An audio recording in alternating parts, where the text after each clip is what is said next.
ఎంత నైట్ అయినా ఒక్కోళ్ళు ఏం పని చేస్తున్నారో చూపిస్తాను రండి. నా పిల్లల దెబ్బకి ఇంకా మా అమ్మ భయపడి మార్నింగ్ చేసే పని ఇప్పుడే చేసేస్తుంది. పాత్రలను అయితే తోమేస్తుందండి. ఇంకా మార్నింగ్ లేస్తే అస్సలు చేయనీరు పని అని చెప్పేసి. ఇంకో సైడ్ కదిరమ్మ అయితే స్టిక్కర్లు ఏరుకుంటూ కూర్చుందనమాట. కదిరమ్మకి ఇదొక హ్యాబిట్. నైట్ టైంలో అంటే ఎంత టైంలో కానీ ఇలా ఉంటుందన్నమాట, కూర్చొని పడుకోకుండా. ఒక్కోసారి అయితే ఇంకా నైట్ టైం చూస్తున్నారు కదా, ఇప్పుడు కరెక్ట్గా 12:30 ఆ మధ్య అవుతుందనమాట. నేనైతే బయటకు వచ్చానండి నిద్ర పట్టక. నాకైతే అమ్మ వాళ్ళ ఊర్లో బయటకు వస్తే ఒకే భయం అనమాట. ఇంకా ఇంటి ముందరనే తోపు, ఇంకా ఆ తోపును చూస్తే ఏదో తెలియని ఫీలింగ్, భయము. కానీ ఇక్కడ అలాంటిది ఏం లేదండి.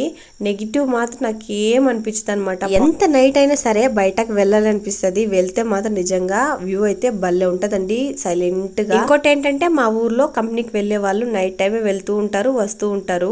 అలాంటి భయాలు ఏమి ఉండవండి. ఈ వీడియో మీకు నచ్చితే ఒక చిన్న లైక్ వేసి మన ఛానల్ని ఖచ్చితంగా సబ్స్క్రైబ్ చేసుకోండి. బాయ్ అందరికీ, ఉంటాను.